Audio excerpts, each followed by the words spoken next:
Hello, we have a dancing skeleton GIF here, and I'm going to break down how I went about doing this for future me.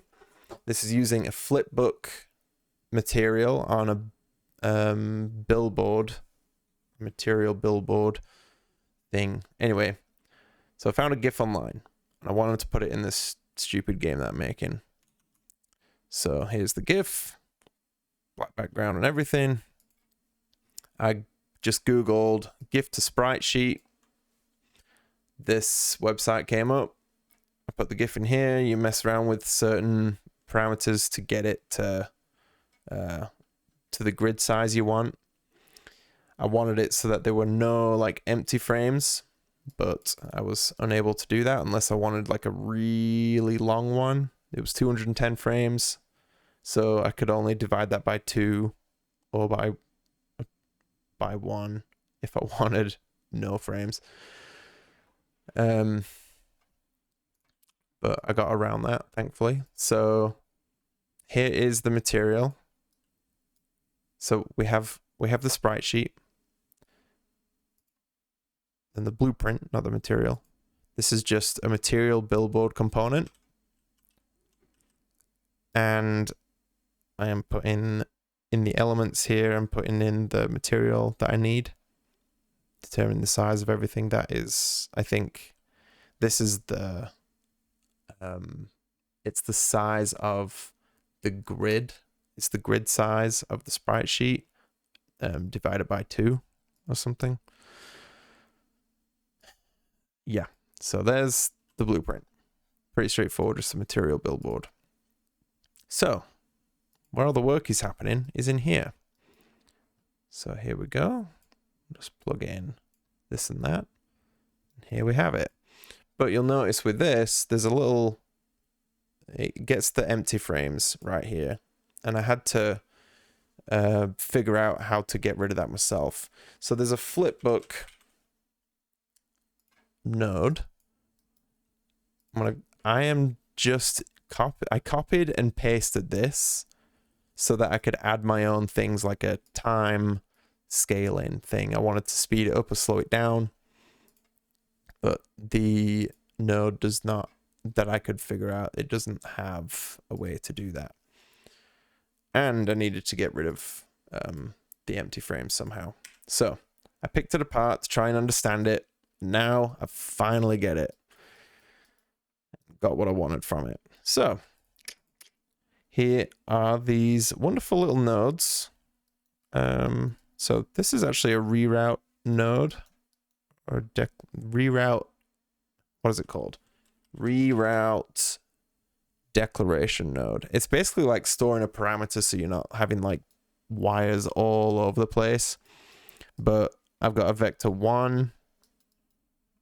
So I can feed the vector 1 in here. And this is just to help me understand what the numbers are doing, all the equations, because I'm not a math guy and this was a bit complicated to understand. So okay, so I'm using these debug float 2 values. I just typed in debug, and then you can debug a float 2 value, debug a regular scalar value, all this stuff. So that's all I'm doing here. I'm just using reroute nodes to feed that in, and then other ones to feed it out to here. So let's dive in, shall we? What is going on with this? How to build the Flipbook stuff yourself. So let's start with columns and rows. So first we need our sprite sheet, which is right here. And we're going to divide the UVs up and scroll through them based on the time. So on this sprite sheet, there are 14 columns and 15 rows. So we're storing those variables. And the first thing we're going to do over here is we're appending them. So 14 and 15 are just singular values.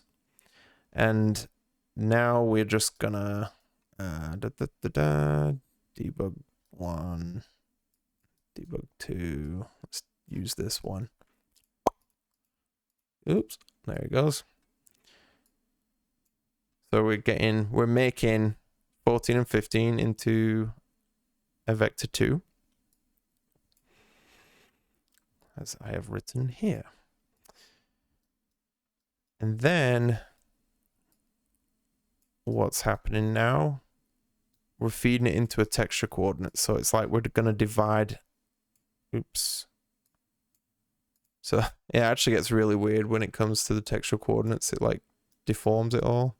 I think it's because it's like, it's kind of all the values. It's a whole like 0 to 1 like grid. So it doesn't really know how to display a single number. I think that's what's going on. So we're just getting this and we are dividing it up.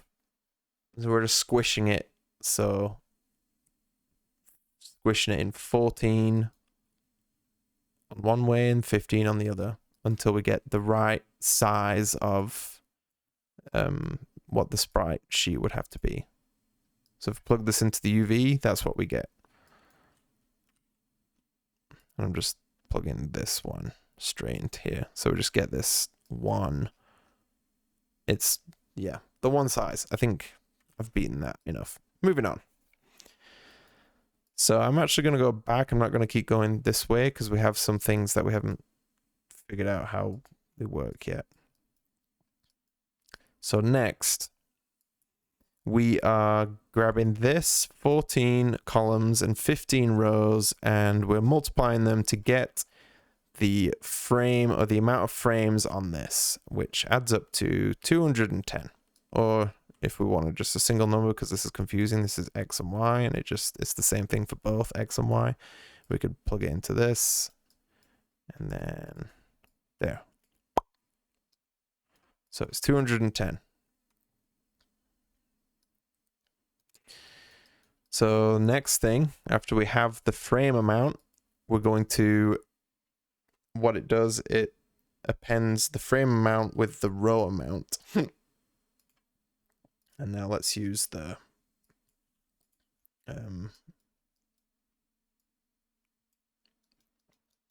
vector 2 from now on now. So after we get the grid amount, we're appending the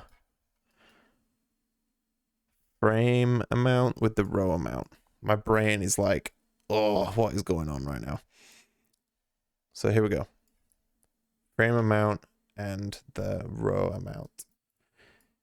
And then we feed it into time. And we're timesing it by time. So let's go along with the time stuff first. I think I'm also just gonna like forget this. If it's the same number, just assume that it's one number. So these are the same. This is just the same number. So time is just one value that always goes up, and we basically want to get through every second,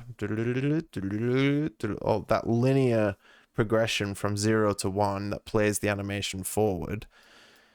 We want to get that and set the frames to coincide with the second, the 1 second. So first off, I'm multiplying by time. So instead of like finishing the whole animation within 1 second, 1 and finish again and finish and start over, finish, start over. That's really fast for all these frames. So I'm multiplying it. So it's a lot slower. And I'm multiplying it by 1/10. So 1 second is now 10 seconds.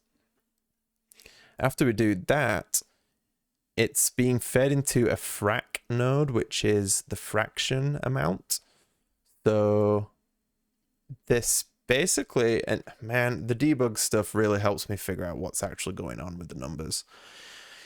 But as you can see, it's taking out the whole number and it only gives us the fraction amount or the decimal number. So that's cool. So it's just a constant linear gradient from 0 to 1, 0 to 1.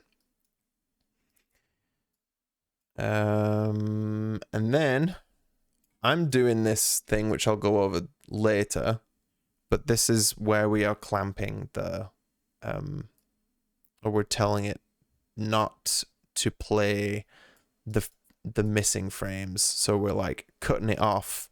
Like, okay, when it reaches 0.9, we're going to cut it off so you can just play all the frames that are within, like, up to 0.9. I guess I can show it now.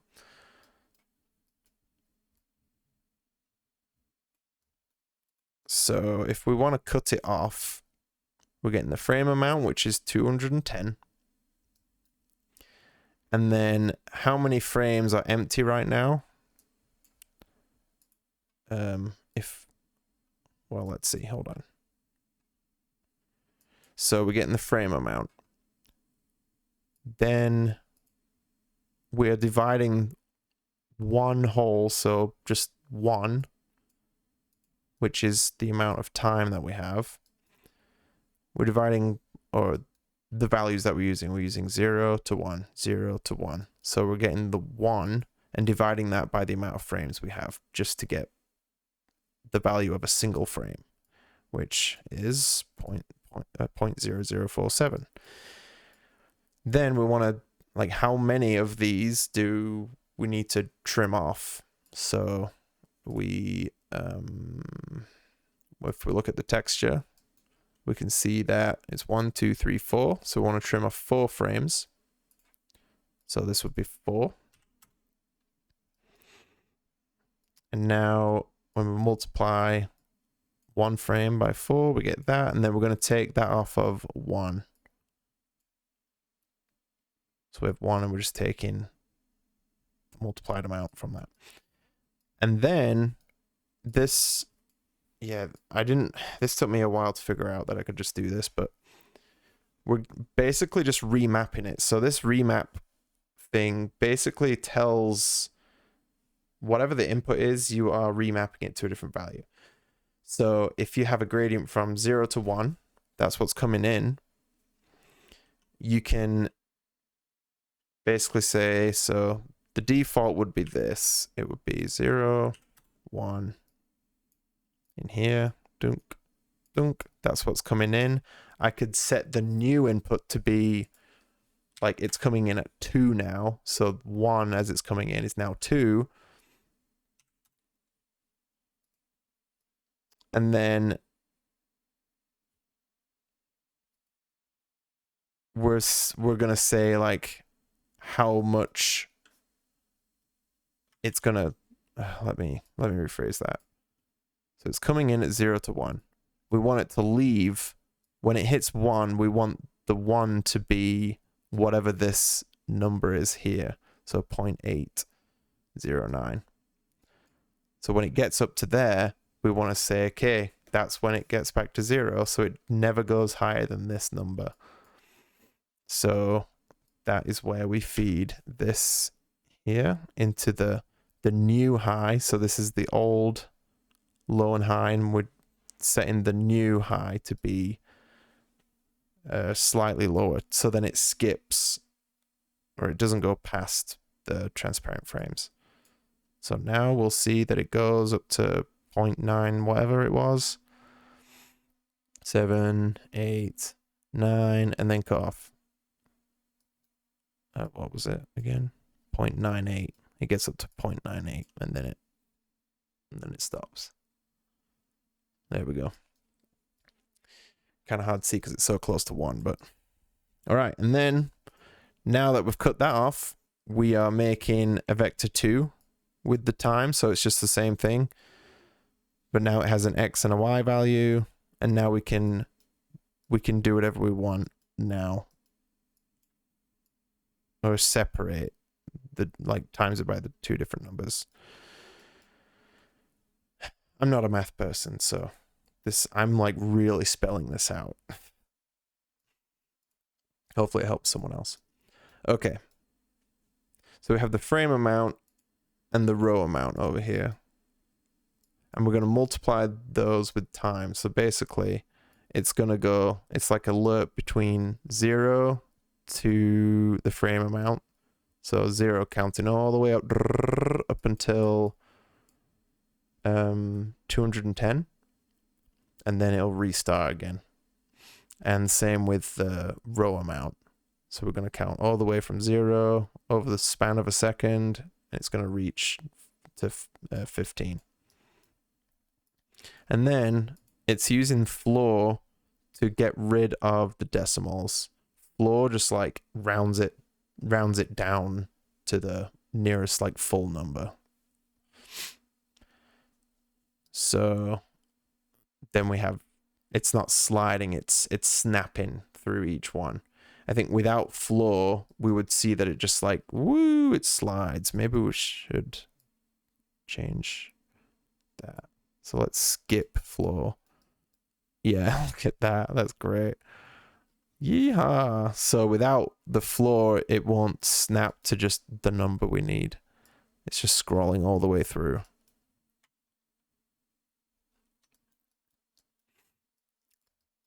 Okay. Now what's next? So now we are taking columns and the rows. So this number here, this vector 2, columns and rows. And we're going to divide the frame count and row count by the columns and rows. So this one actually took me a little bit to understand, like how to put into words what was going on and to fully comprehend what was going on. So why is this one going up to point or going up to 1? And why is this one going past 1? So this is offsetting the UVs. So I'll just read what I put here and maybe it'll get my brain going. Scans the frame position along the columns, so going horizontally, and then jumps to the next row. So basically, while this keeps on going horizontally, again and again and again and again, because it's UVs, it repeats. So this extends the column position past 0 to 1, but with UV coordinates, it doesn't matter because it's the decimal it's the, what does frac mean again? The fraction that matters. So because UVs is 0 to 1, we only really need this decimal number, which is what we're getting for the rows. So I guess you could say that this this whole number is actually the row number, because like every time this changes, this also changes. So we're going to keep like moving along, and it's just like on the first row it's scanning along, and then it's going to bump down and then keep going, and then bump down and keep going, bump down and keep going. I don't know if that makes any sense, but I'm doing my best. So it's always like it's bumping down slowly and it's constantly going horizontally. Anyway, what happens if I do this? Nothing. Because the last step is that we need to get, so this texture coordinate that we shrinked down right here. Now we want to add whatever the count is, whatever the position is that we're moving through time. We want to add that to this position. So that's where we do that. And there we go. Now it's scanning through the whole thing. And that's it. This is if we wanted to like rotate the UVs. Well, this was from the original Flipbook node, but I kept it just in case. But I don't know. I could just use the rotation of the frame wherever it's at. Actually, that's funny. Should I do that? No, I'm not going to do that right now. Well, there it is. Plug that into here and plug the opacity into there. And there we go. But I had to pick this apart to really figure out where to put, like how to clamp it as it's playing and how to stop it from playing the transparent frames. So I had to really pick this apart, and that's why I went through every single one. Like, okay, now I understand what's going on. Now I know where I can manipulate things. So I hope that's helpful. I guess it'll be helpful for future me, maybe not. Okay, bye.